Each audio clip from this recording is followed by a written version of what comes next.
in the previous lecture we have seen like what type of different reactors are basically used for epitaxial growth. So here we have seen three different methods: vapor phase epitaxy, liquid phase and molecular beam epitaxy. So in vapor phase epitaxy, that is also called as chemical vapor deposition. This is the similar name is given. So vapor phase epitaxy and chemical vapor deposition both are similar. In liquid phase epitaxy, we have seen like the reactant and the substrate, they are melted together and mixed with each other, and then it is cooled. So this is most frequently uh, avoided to silicon epitaxial growth. So we will be mainly focusing on vapor phase and molecular beam. So today we will see vapor phase in detail. So for epitaxial growth, we have seen these type of reactors are used. Okay, so any of the reactors based on our requirement we can use.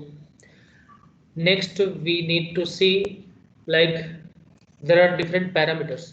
So temperature and pressure parameters are there, or flow of reactants, how much the amount of reactants or the gas we are flowing has the impact on the deposition, and how the substrate after deposition of the epitaxial layer, how the substrate is being treated, and how the etching and cleaning of the substrate is required, and how it is important. We will see that in epitaxial growth there are different steps that we need to follow. So the first step is absorption of dopant atoms. So we have seen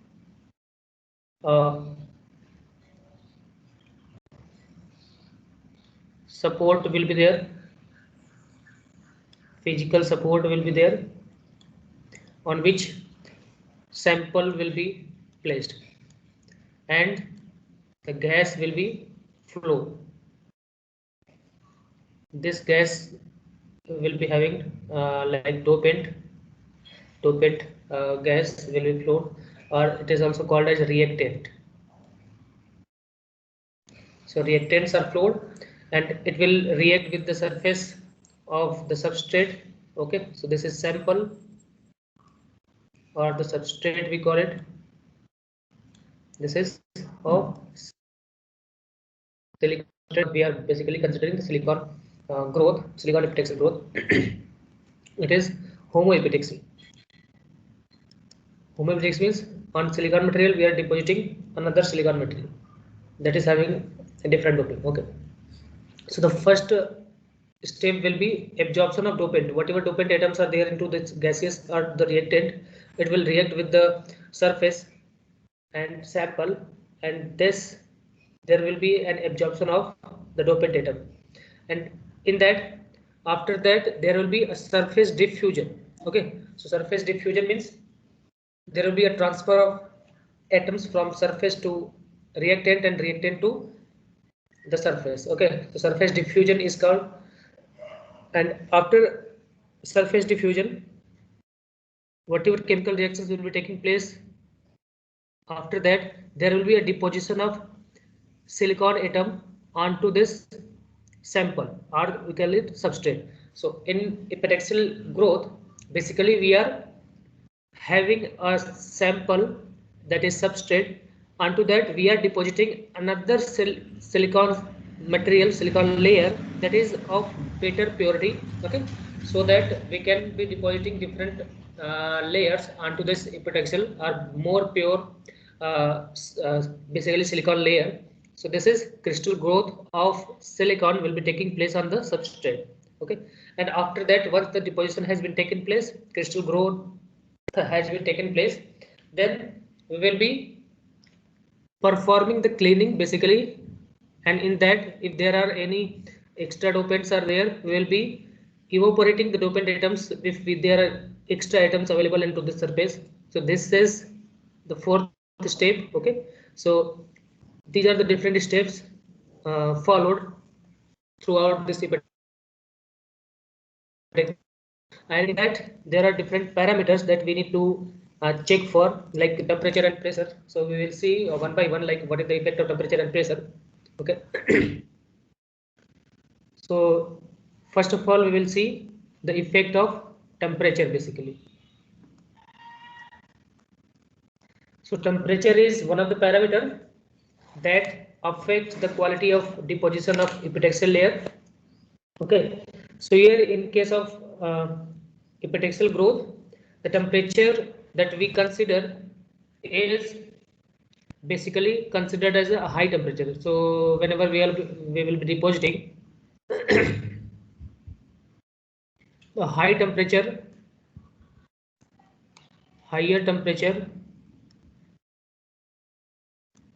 is the requirement basically. So once we are having the higher temperature, that is good for better epitaxial growth. Okay, it is good for better epi growth. But there are some advantages and disadvantages also with respect to the temperature. Like we are using high temperature or low temperature, there are some advantages and disadvantages. Basically, in general, we say like the temperature that we use for growth should be high. Okay. But if higher temperature is there, there are some advantages. Like if higher temperature is there, then there will be higher surface mobility.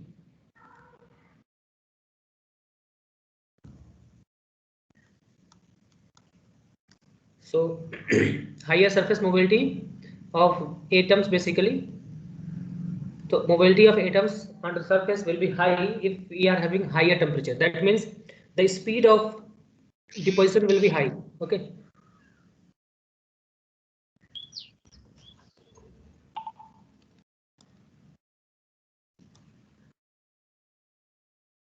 So higher if speed of epitaxial layer deposition will be there. And the advantage is if high surface mobility is there, that means it will be providing the higher time for the atom's orientation. If surface mobility is high, that means it is having sufficient amount of time to deposit on the surface. So if the surface is there, if mobility is high, that means it can the atoms can travel. The arrangement of atoms basically will be done with sufficient amount of time. So if higher surface mobility is there, there will be sufficient, or we call it more time will be there for atoms, sufficient or more time for atoms for their orientation.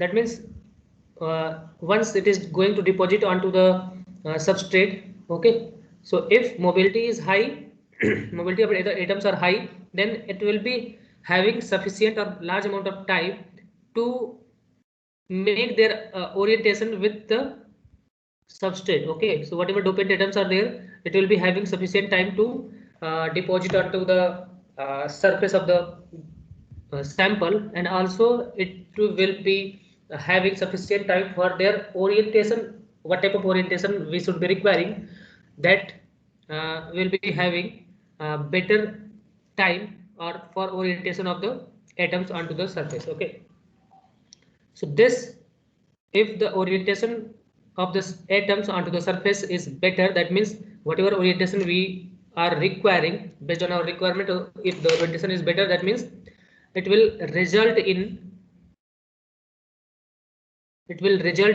better epitaxial growth. It will result in better epitaxial growth basically.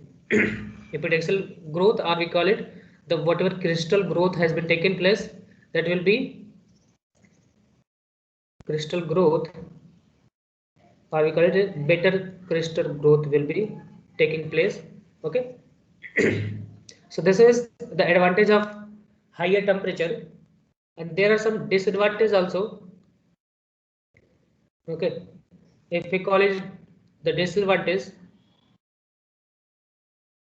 so what is the disadvantage of high temperature, use of high temperature for the deposition of epitaxial layer? So if there is high temperature,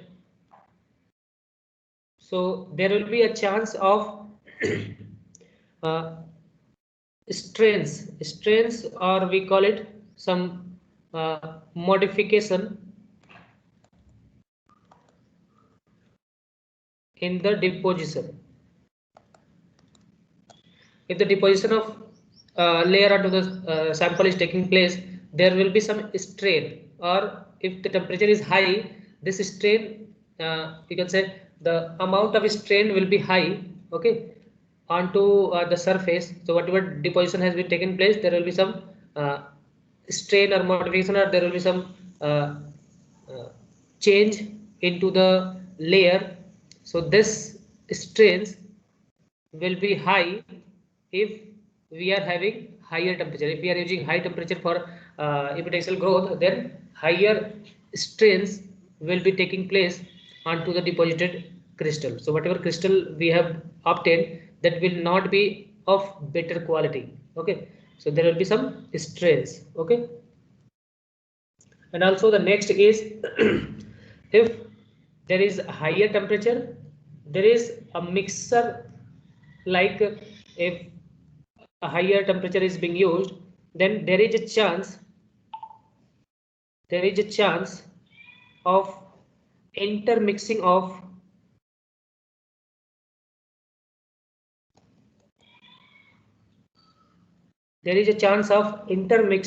dopants, like,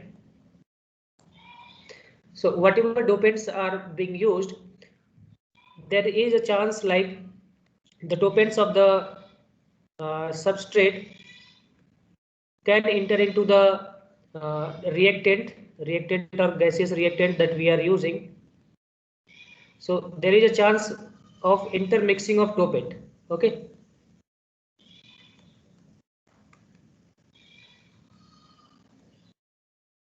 If intermixing of dopants can take place because of high temperature, then the quality of deposition of epitaxial layer will be degraded. Okay, so it will degrade the quality.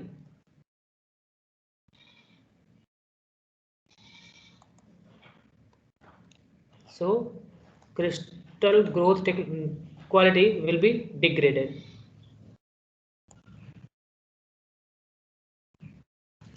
So there are some advantages and disadvantages of using higher temperature, but in general, basically we use a higher temperature. Sorry.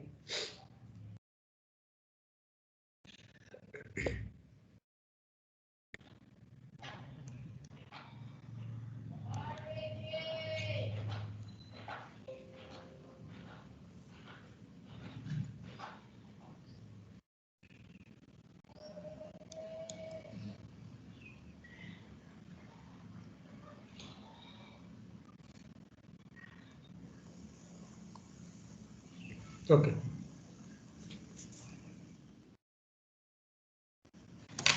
The next is, so we have seen like there is some advantage and some disadvantage of using higher temperature. So there is a requirement of, you can say, trade-off between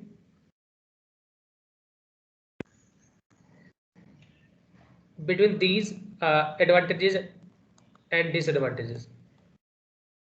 So based on the requirement of the crystal growth, we can have like if there is less possibility of intermixing of the dopants, then we will be using higher temperatures. If there is the type of deposition that is being taken place, if there is less chance of mixing, then we can have higher temperature, or we can have lower temperature if the efficient, or we can say if we want less effective, or you can say some less quality epitaxial growth we want somewhere in some applications, then we can use lower temperature also. Okay, so based on the requirement of our epitaxial growth, we can change the temperature range. Okay, so there will be some advantages and disadvantages. So by keeping the advantages and disadvantages into the mind, we can have a efficient, or you can say we can have a optimum temperature use. The next one is the pressure. So how the pressure is going to affect. Okay, so in the previous class we have seen, like, once the epitaxial layer deposition is going to take place, there is a boundary layer. Okay, so there was a support onto this, sample is placed and gaseous flow is being taken place.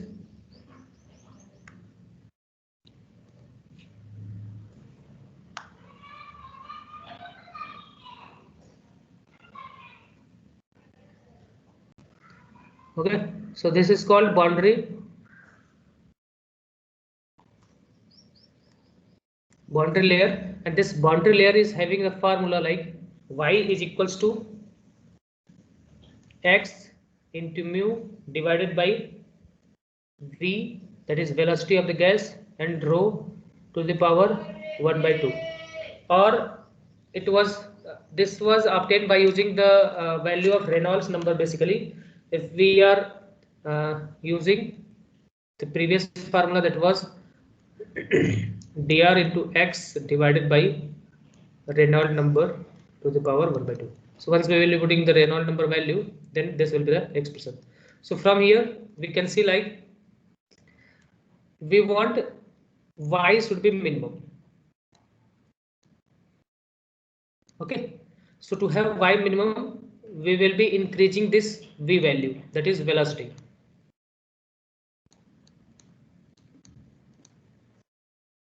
We will be increasing the velocity of gas value to obtain the minimum y, that is boundary layer should be minimum, so that there will be a uniform deposition of the epitaxial layer onto this complete surface, set of complete surfaces. Okay,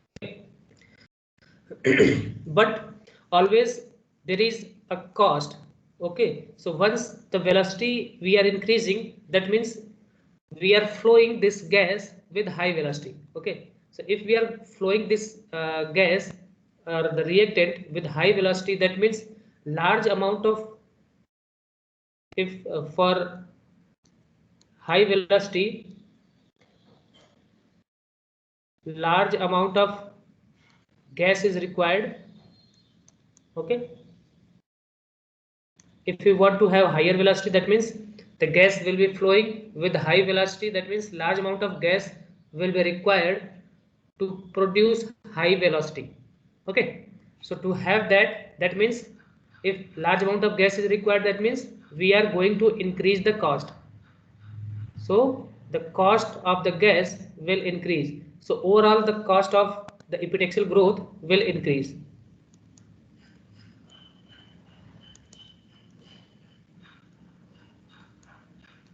Okay, but the cost is one of the parameter. We should be reducing this cost. If one of the parameter is cost, so we should be reducing this cost. So in this case,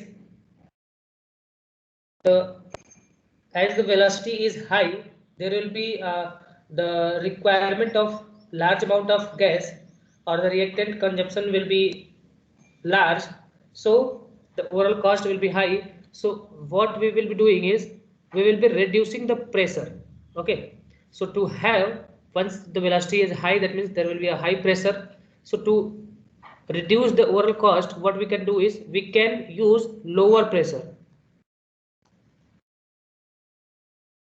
If high velocity we are requiring, okay, high velocity is required to have y minimum. Okay, so that the uniform deposition of epitaxial layer should be there. So to have high this velocity, we can reduce the pressure overall, because this is into a chamber. Okay, that is having an inlet and outlet. Okay, so this is inlet and this is outlet. Okay, so whatever pressure is there inside, if we are having high velocity, that means the pressure will be high, but we can use the low pressure also. We can use low pressure also by keeping in mind, like by providing low pressure, we can have the epitaxial growth. So this type of epitaxial growth by using low pressure is called LP, that is low pressure chemical vapor deposition. This is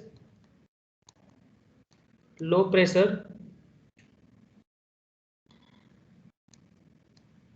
chemical vapor deposition. Okay, so because to reduce the cost, we will be reducing the pressure basically. So this type of epitaxial growth is called low pressure chemical vapor deposition. This is a type of vapor phase epitaxy. Okay, so vapor phase epitaxy is also called as chemical vapor deposition. So that's why it is of low pressure chemical vapor deposition. So alternatively, we can call it vapor phase epitaxy or chemical vapor deposition. Okay, so this is the effect of pressure basically. So to by using the low pressure, we can reduce the cost, and also we can reduce the this low pressure can be maintained by having high velocity. Okay, by having high velocity also we can maintain the low pressure. So this will be overall reducing the minimum boundary layer. Along with that, the cost will be reduced. So this low pressure chemical vapor deposition method is used. Now we'll see like what are the different chemical reactions. Chemical reactions basically takes place inside the epitaxial chamber, whatever chamber we are using, either vertical or horizontal. There will be some chemical reactions taking place. So we will see that chemical reactions one by one. So one of the reaction started with this is SiCl4. So SiCl4 react with hydrogen, and it is a bidirectional or you can call it a reversible reaction is there. The product will be SiHCl3 plus HCl. Okay, so the reaction will be started with SiCl4 and this will be obtained, and then further SiHCl3 react with hydrogen SiH2Cl2 plus HCl, and next SiH2Cl2 will be break to form SiCl2 plus hydrogen, then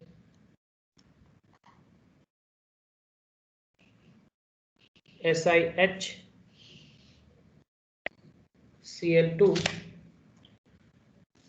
there is yes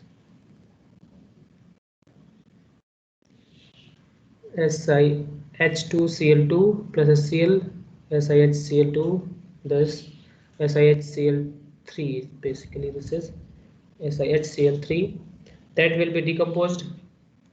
Okay, that will form SiCl2 plus HCl. So these are like SiHCl3 and SiH2Cl2. These are formed after decomposition. It will be forming like SiCl2 plus hydrogen and SiCl2 plus HCl. Okay, then finally it will be like SiCl2 that is obtained by these two reactions that will react with the hydrogen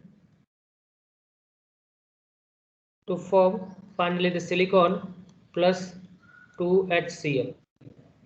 So overall, we say like these are the different chemical reactions will be taking place. So at the starting, SiCl4.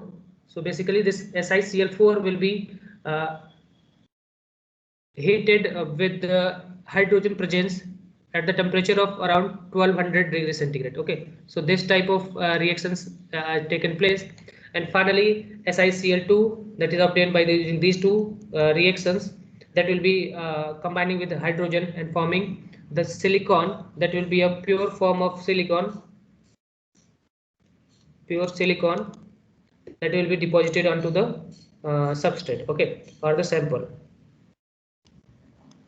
that will be deposited onto the sample. Okay, so this is the reactions taken place, and this is basically this SiCl2 that is reacted with H2. This has been obtained, and this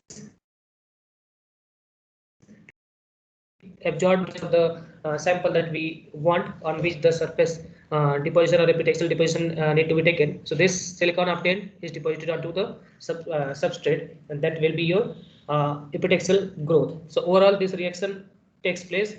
So this complete reaction is combined, and overall it is reversible reaction that is obtained. So by combining all these reactions, the final reaction that is obtained is SiCl4 plus 2H2, and this is Si plus 4HCl. So by combining all these reactions, in general, the overall this reaction can be written. Okay, so here this reaction that is takes place is also called surface catalyzed reaction,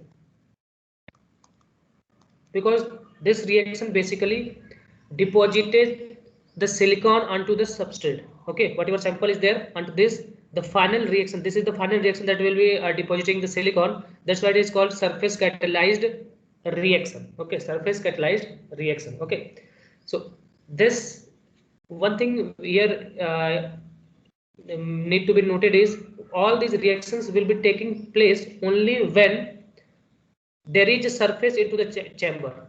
Okay, so this will be taking place only if surface or sample, surface, or could call it substrate or sample is there into the chamber. If inside the epitaxial chamber, if there is a sample, then only this reactions will be taking place. Okay, if there is no sample placed into the chamber, even if this SiCl4 will be included into the chamber, then there will be no reaction will be taking place. The reactions will only be taking place once there is a sample placed into the chamber. Okay, so here this is the overall reaction. Okay, so here in final, this is the overall reaction. So we can observe like if SiCl4, whatever concentration of SiCl4 we are using, the amount of the concentration or the amount of SiCl4 will be basically governing the rate, or the, you can say, growth rate of the crystal.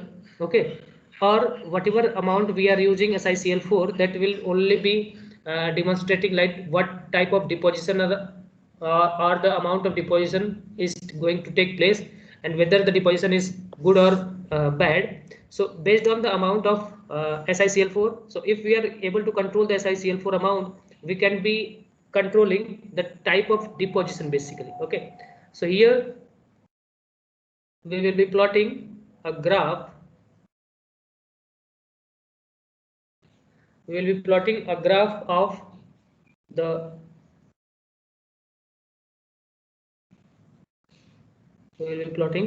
graph of the amount of, we call it mole fraction of SiCl4.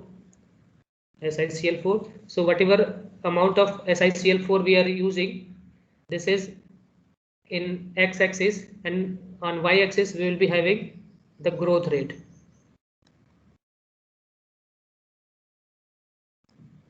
Okay, so we will be plotting this graph. So here the graph here is observed like it is first increases and then it attains the maximum deposition, then it decreases.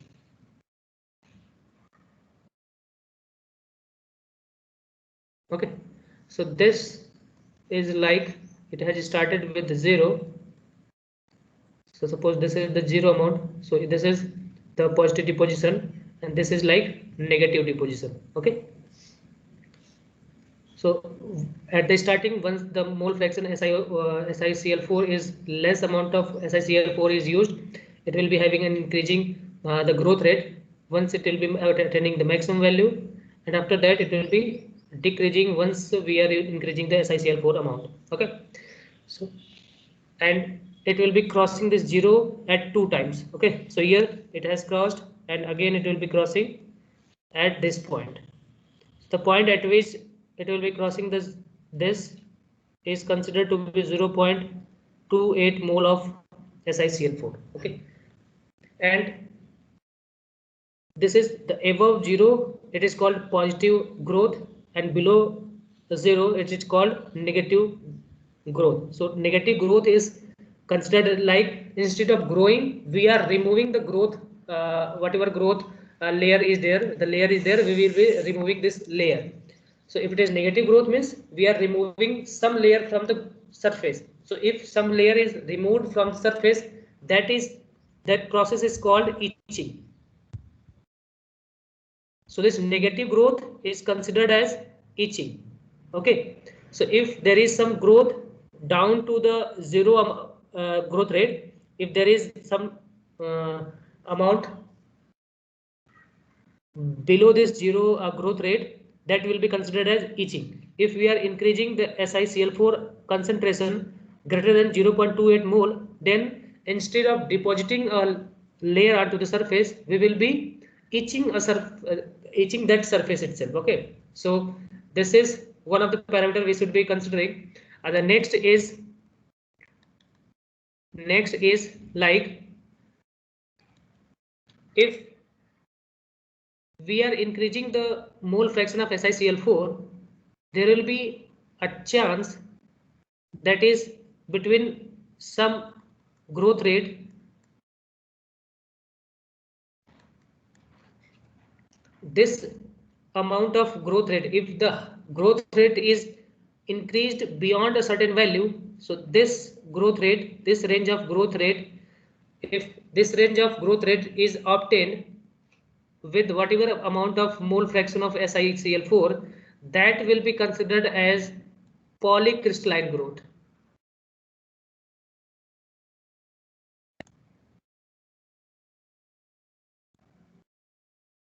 So this is polycrystalline growth. But we always have seen like whenever there will be a IC fabrication is going to take place, then the layer that we are going to deposit should be a single crystal layer. Okay, so single crystal layer deposition will be there, then only that will be an efficient IC design can be taken place. Okay, so if the growth rate is high, we have observed like if the growth rate is high, at that time there will be the deposition, and that epitaxial deposition will be considered as polycrystalline deposition. So we should not be having a much growth rate. The amount of growth rate should not be having high enough, like it has gone to a polycrystalline growth. We should be controlling the growth rate with the mole concentration so that it should be within the single crystal growth. Okay, so this will be a single crystal growth. So this single crystal growth is what, this is the region that is you can say preferable for epitaxial growth. So we will be considering this rate like the growth rate should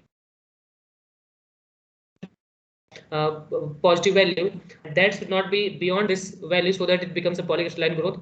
We should be considering only the single crystal growth. So based on the type of deposition, there is some different rates are there, that is for different type of material layers that we are going to deposit. Okay, so this is you can say overview of how the reactions taken place and how this amount of SiCl4, that is the reactant we should be using as a gas, that will be affecting the growth rate and the type of growth that will be taking place onto the surface. Okay.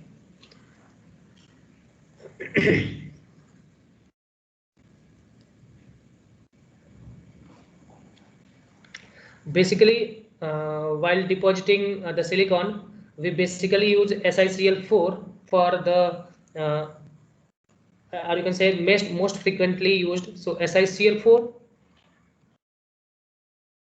is used as a reactant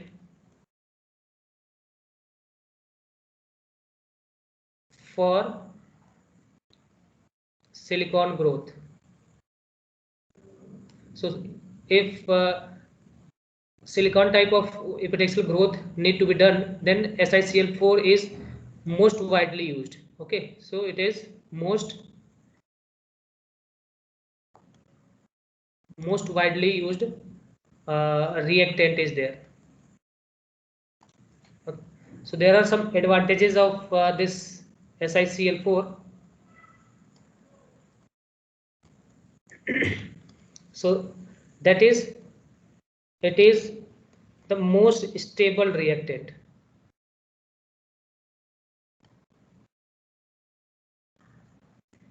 Okay, so it is the most stable reactant, means it will not be reacting with any of the traces of oxygen available into the substrate. Suppose we are having a substrate or we are having a sample, so this sample is having some amount of oxygen also present. Okay, so there is like this substrate we are using should be a pure substrate, but there could be a chance like it is having some traces of oxygen. So we should not be using that type of reactant that can react with the oxygen present in the sample to form oxides. Okay, so SiCl4 is one of the reactant that is very less reactive to present into the sample, whatever sample we are taking, that's like silicon substrate sample. So it is like unreactive or least reactive to oxygen present into the chamber. So we call it least reactive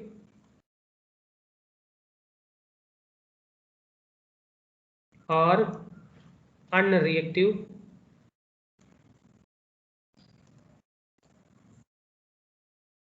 to oxygen present in the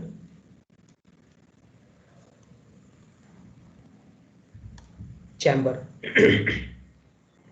Okay, that's why it is most widely used. So this is the advantage of using SiCl4 as the reactant for depositing silicon onto a silicon substrate. Okay, so silicon on silicon substrate means we are using a silicon, suppose Si is there and we are depositing another Si, or sometimes we call it a p-type silicon is there. Okay, p-type silicon is there and we are going to deposit n-type.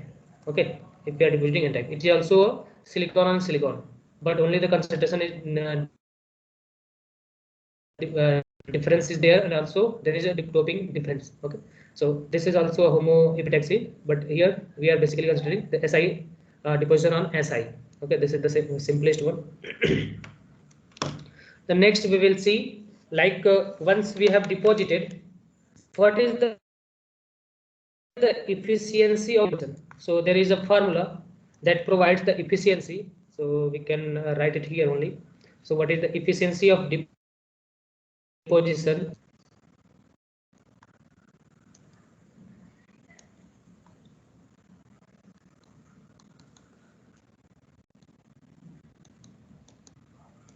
So whatever amount of deposition has taken place, that is governed by the efficiency.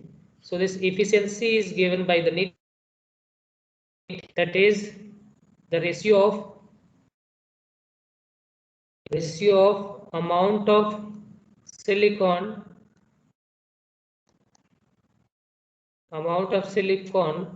deposited divided by the amount of silicon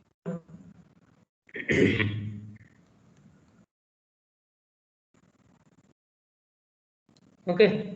So this is like how much amount of silicon is deposited onto the substrate divided by total amount of silicon present in the gas. Okay, so amount of silicon in the gas whatever gas means here reactant basically we are using.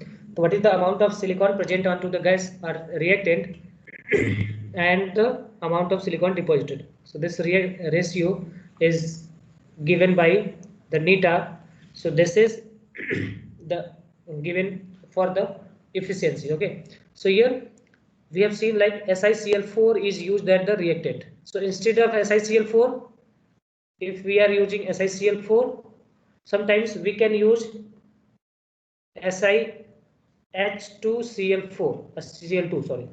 So by replacing the chlorine, the amount of chlorine we can replace by using chlorine, we can replace chlorine with hydrogen and we can have another reactant. So this is another reactant and this is another reactant. So this SiCl4 is considered to be the least reactive,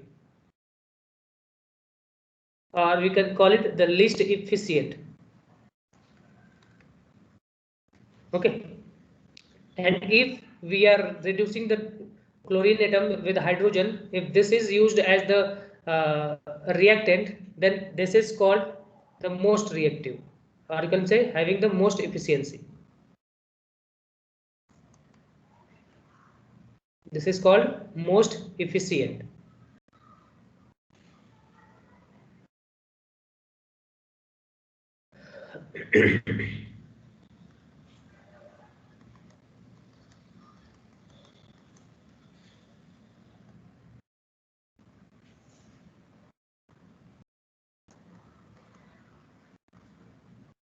Okay, so this is called most efficient. So there are some advantage of this SiCl and SiH2Cl2. So instead of SiCl4, we can use SiH2Cl2 Cl2 to obtain the same silicon deposition, epitaxial layer deposition. And there are some disadvantages and disadvantages of this.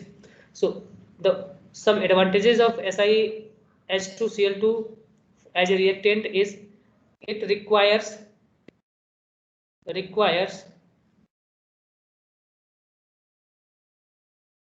less temperature. So with respect to SiCl4, here the temperature required is 1200 degrees centigrade. Okay, but in case of SiH2Cl2, it requires less temperature. Okay, and also it is least reactive.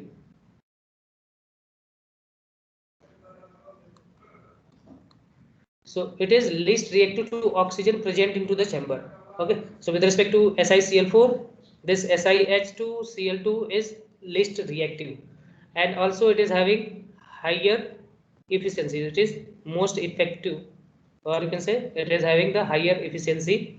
So SiH2Cl2 we can use, or SiCl4. Instead of these two, we can use.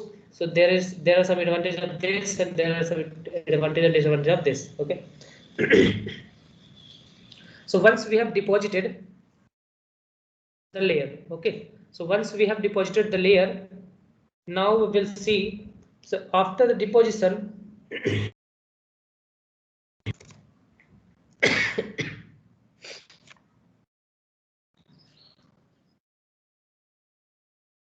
okay. So after the deposition, there should be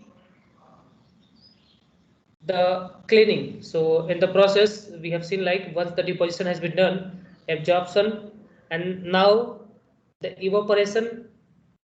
After that, evaporation or at the final step was the substrate and its treatment. Whatever substrate has been we have obtained, and after that its treatment. Okay, so for the treatment there should be like once the sample has been placed into the chamber, there should be a facility to clean the chamber or clean the substrate inside the chamber only. We cannot remove the substrate from the chamber and again clean and then place.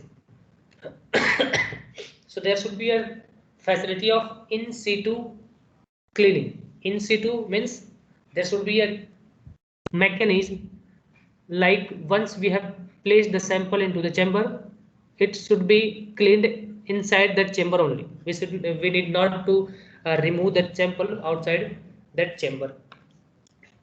So here we have seen SiCl4 and SiH2Cl2. So this is the two different these two reactants are being used. So this process is called this type of process is called chlorosilane. This is called chlorosilane.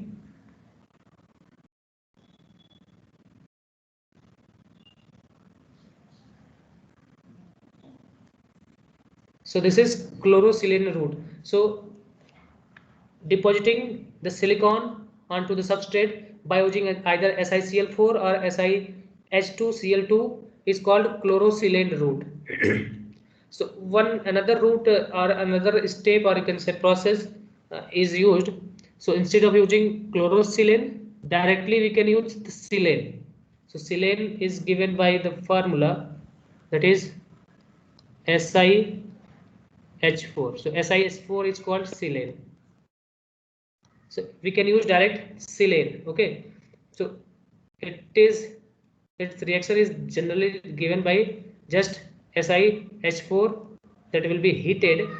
So pyrolytical deposition is called. Pyrolytical means by using just the temperature we will be depositing. So it will be generating Si plus 2H2.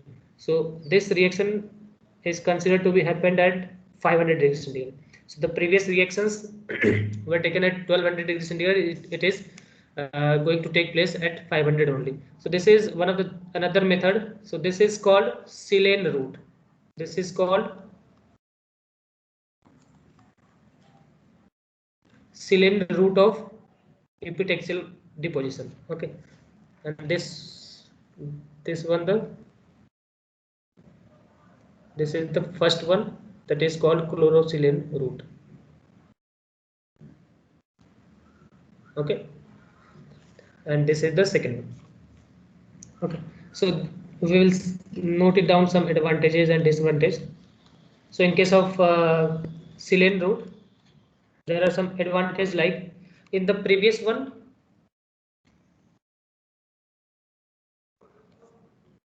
Okay, so in the previous one, at the final we have obtained. So this was the final reaction. So this was the final reaction. At the final reaction, we were obtaining HCl. Okay, so this is HCl is obtained. So this HCl is a harmful agent or reactant. Okay, so this is a harmful chemical that will be degrading the performance. That will be a harmful one.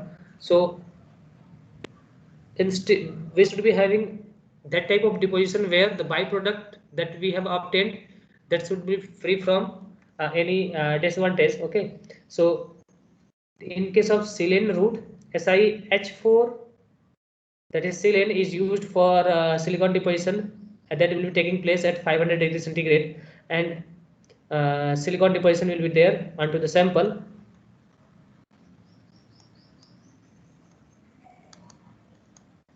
Okay, and at the output there will be no HCl is produced as the byproduct. Okay, so the advantage here, one of the advantage is no HCl. So no HCl is produced at the after the deposition. So after deposition there will be no HCl.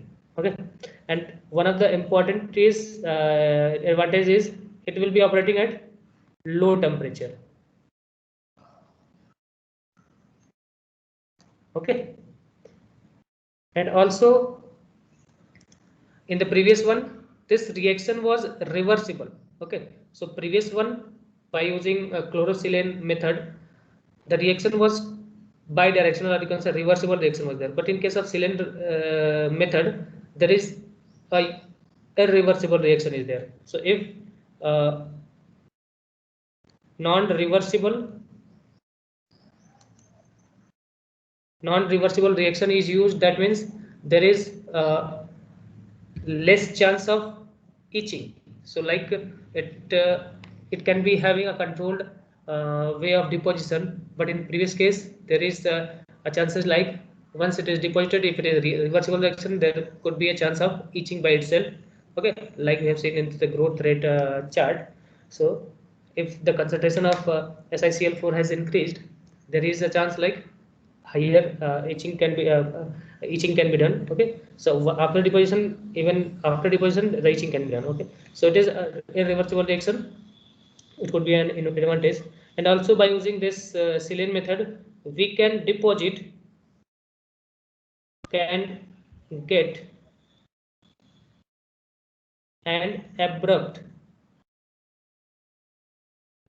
an abrupt layer of the abrupt layer means if one layer is there for suppose p type, then we can deposit an n type onto this p type without having intermixing at the interface. So without having an auto doping or extra doping at this interface region, we can have an abrupt change in doping concentration from p type to n type. Okay, so this is if there is direct transition from p to n is there, then this is called an abrupt doping. Okay, this is abrupt type of doping. Okay. So that can be obtained by using this silane method, and there are some disadvantages. We will note it down.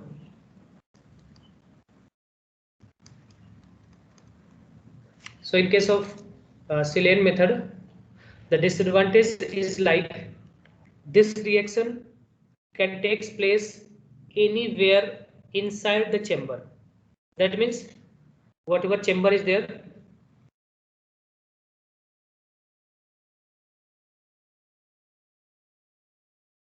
and this is the substrate, the concept holder onto this substrate is placed.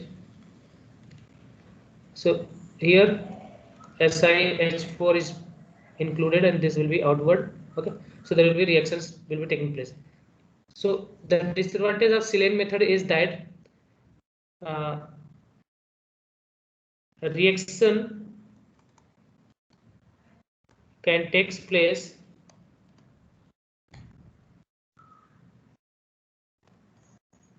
anywhere inside the chamber. That means even if there is no substrate is there, if there is no substrate, and if SiH4, that is silane, is placed into this chamber, this SiH4 will react with whatever amount layer or whatever system is there inside this. This can react with anywhere. Okay, any material or uh, any compound or any element that is present inside the chamber, SiH4 will be reacting to that. Okay, so this is like it. If it is there is no substrate, then also it will be reacting with any of the layer or the material present inside the chamber, and if there is a substrate present, it will be reacting. So it can react with anywhere. So the uniformity or the shape that we will be obtaining, or the morphology what we will be obtaining after the deposition, that will be not an ideal one. So it will be like it will be producing a poor morphology. or the same. So morphology of deposition or morphology, or we call it the shape of deposition of the layer, will be a very poor, because it will be reacting to anything present into this chamber and will be depositing the silicon onto anywhere. So the poor morphology or the poor shape will be obtained after the deposition. Okay, so but in the previous, like chlorosilane method, the reactions will be taking place only when there will be a substrate inside the chamber. If we have placed the sample inside the chamber, then only the reactions will be taking place. But in case of silane method, the reactions will be taking place even if there is no substrate chamber. Okay, so this is the disadvantage. And one more disadvantage is it is more sensitive to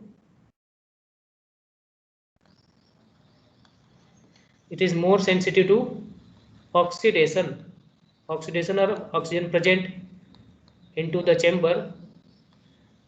Then it will be performing the oxidation, so it is more sensitive to oxygen present. So like if we are having minimum temperature requirement, or we want to proceed with minimum temperature, we can proceed with this method, but we will be getting a poor deposition.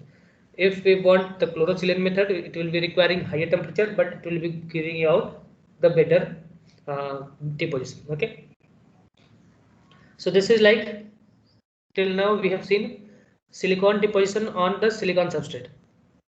But if we want p-type deposition on n-type of substrate, or n-type of deposition layer onto the p-type of substrate, then this is done by using the doping provisions available into this deposition.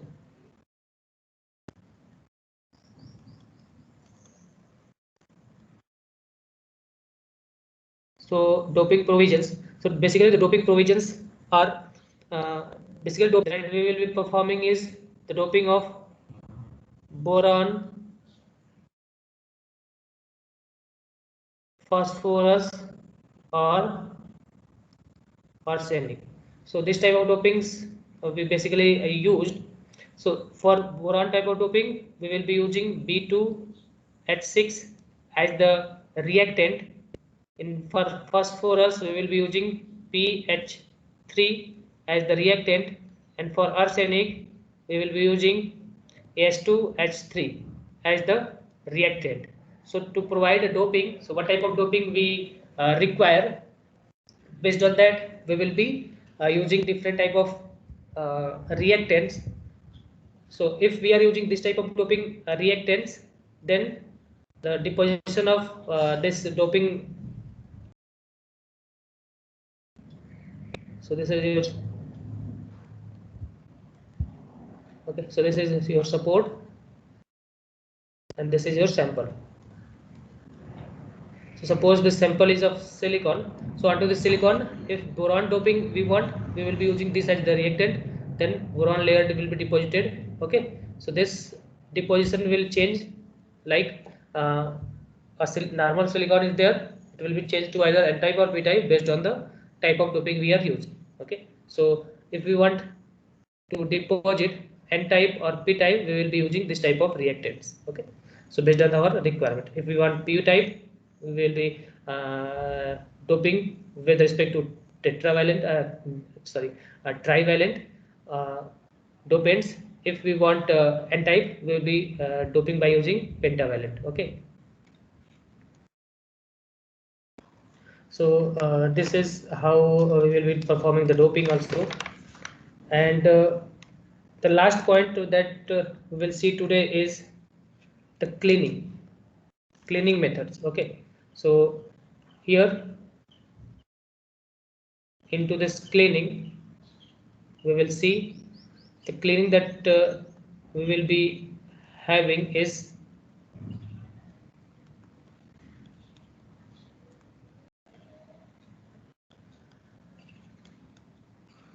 so in situ cleaning and etching. So once the deposition has been done,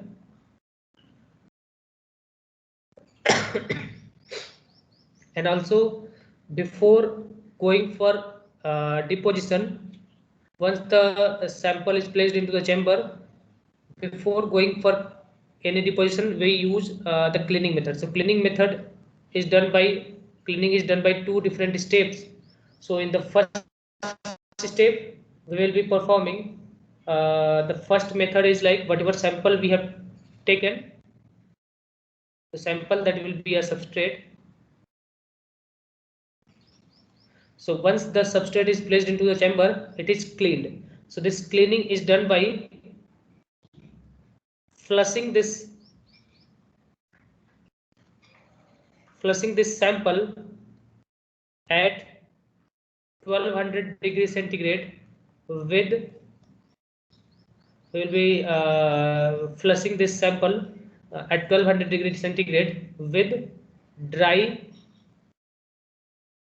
hydrogen. So dry hydrogen is used to first clean the sample once the sample is placed into the surface or into the chamber. Once the sample is placed into the surface, it is the first step of cleaning is performed by flushing this sample at 1200 degrees centigrade with the help of dry hydrogen. So whatever traces of oxides or oxygens present into this sample, that will be removed by using this flushing method. Okay. The second method that is used uh, for cleaning is anhydrous HCl, or the diluted HCl is used. So this is using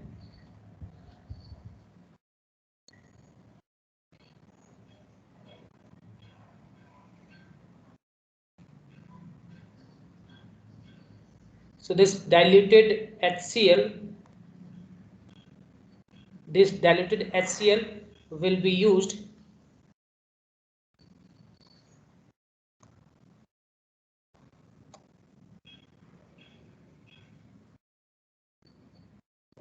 so this is used for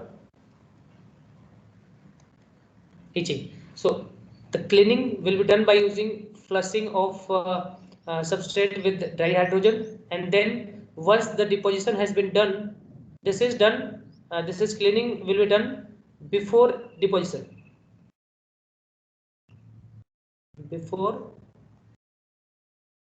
deposition, and this use of diluted HCl is used after etching or after deposition. After the deposition has been done, we will be using this diluted HCl to clean the deposited or any stains or any traces of impurities are available, that will be used for cleaning this one. Okay, so this is taking place like SiCl4. The final reaction that we have obtained is SiCl4 is there with 2H2. This was the overall reaction that is going to be taken place into the vapor phase deposition. Okay, in the previous slide we have seen. So this was the overall reaction in vapor phase deposition. So this is a reversible reaction.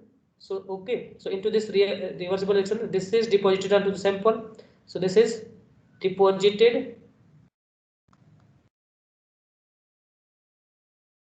So this silicon has been deposited on the sample, and this deposited sample will be added with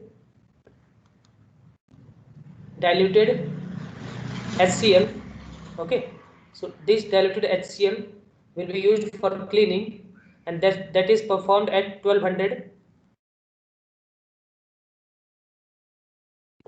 degrees centigrade, and this will be giving out the etching. So etching will be done, and finally we will be obtaining SiCl4 plus 2H2. So after cleaning, after etching, this will be obtained the same similar to the reversible reaction that will be obtained, but the amount of diluted HCl we will be using is 1 to 5 moles. So here there is a limit, like the amount of diluted HCl we should be using is 1 to 5 mole. If we are using 1 to 5 mole of HCl to each whatever extra materials available onto the doped surface at 1200 degrees centigrade will be giving out the process of etching. So by etching, whatever waste materials are present onto the deposited surface, that can be removed. Okay. So this is called diluted HCl etching. Okay. If we are using, suppose instead of 1 to 5 moles we need to use, but if we are using larger mole, then larger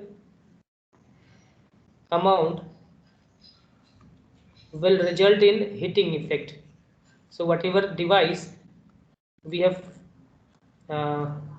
fabricated, if we are using higher amount of diluted HCl for etching, then the device that we have obtained will be having higher heating effect, okay, onto this device. So device will be having higher heating effect. Okay.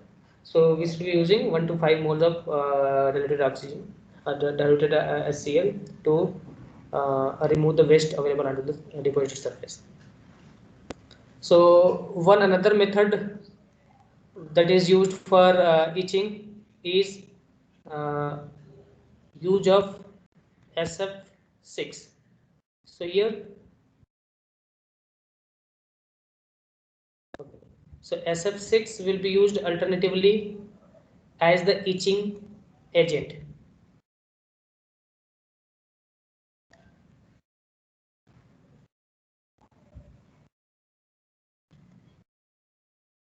Okay, so another, this is called alternate etching agent. So SF6 can also be used for etching. So SF6, its reaction is given by 2SF6 plus 4 times Si, that is silicon, and it is performed at 1050 degrees centigrade. That will be forming SiS2 plus 3 SiF4.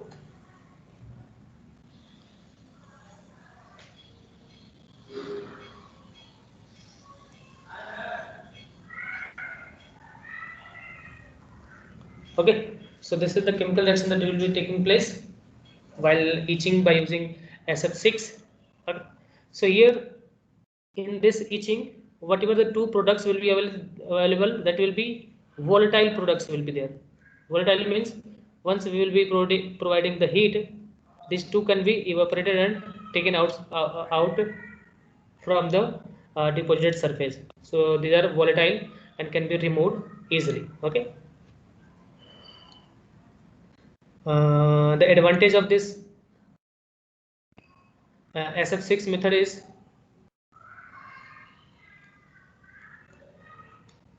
so advantage is like here no HCl use is there.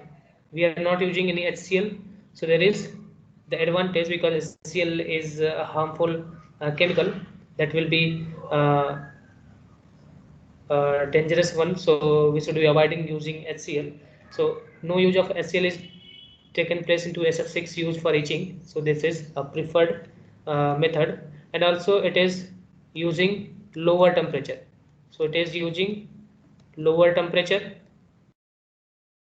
So this is one of the advantage, and also if it is using lower temperature, that means it will be having lower thermal budget.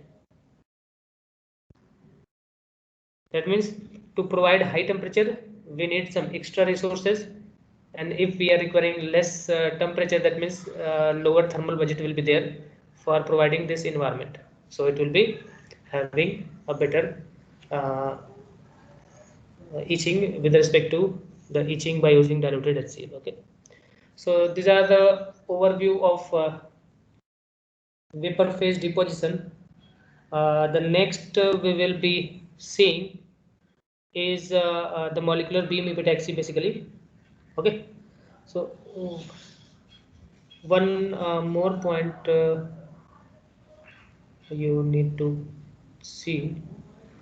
So up to here that is okay. one more point I would like to introduce.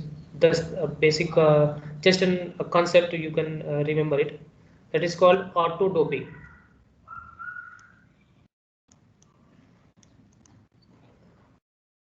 Auto doping. So once we are depositing layer, epitaxial layer, there is a chances like there can be an automatic doping with without the intention, whatever intention the fabricator or the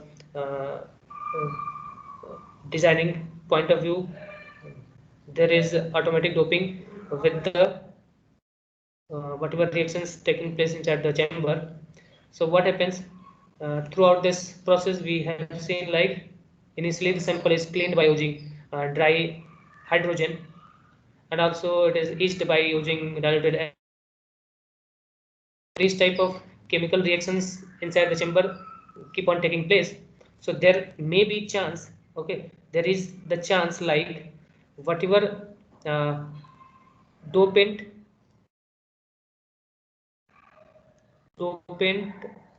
of sample can mix with dopant of the reactant. So dopant of sample can mix with the reactant, or we can say it can interchange. Okay, so once it is interchanged, then this can alter the EP layer deposition. Okay, so it is like once, because there are different chemical reactions going keep on taking place inside the chamber, there is a chances like the dopant atoms of sample can mix with the dopant atom of reactant and alter the epitaxial layer deposition. Whatever epitaxial layer deposition we are wanting, it can have a modified epitaxial layer deposition. Instead of p-type, it can have some other type of deposition. So the type of deposition is basically called as auto doping. That was not an intended doping, but finally after deposition we have obtained a different type of doping that was that was irrespective of the desired one. Okay, so that will be considered as auto doping. So this is one type of auto doping. Another type is similar, like if we are depositing an N type onto the P type. Okay, so if we are depositing N type on a P type or P type on a N type, so there is a chance like at the interface there will be some mixing of this. There is a chance like there will be a mixing of dopant atoms, like dopants will be diffusing from P type to N type and N type to P type. So that is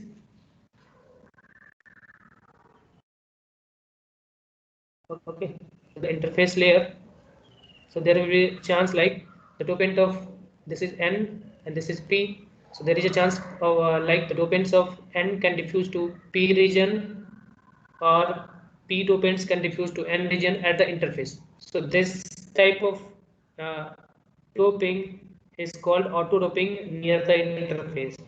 So there are these two type of auto dopings. That is, you can note it down only the definition. That is not that much of importance, but this is you can say one of the disadvantage of epitaxial growth. Okay,